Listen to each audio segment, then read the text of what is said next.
სამუშაოები დაწყებულია რამდენიმე დღის უკან, მოამზადეს ტერიტორია ხეების დასარგავად. დღეს უკვე დავიწყეთ დარგვა.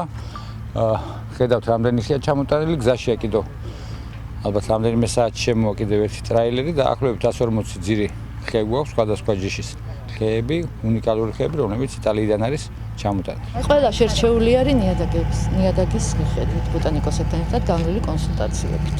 იმ ტიტის მსგავსი, რომელიც აქ იყო ლილიოდენდრონი, ტულიპიფერა 10 ცალი არის ესეთი ნარგავი, ასევე არის ლილიოდენდრონი ფორმაა განსხვავებული, ფასტიგია და 5 არის კიდევ ჭრელფოთოლა. მარადმწვანე მუხების რამდენიმე სახეობა გვაქვს გლაუკა, ძალიან იშვიათი ჯიშია, ასევე გვაქვს კორპის მუხა და ასევე გვაქვს ჭაობის მუხა, სამივე მარადმწვანე ჯიშია.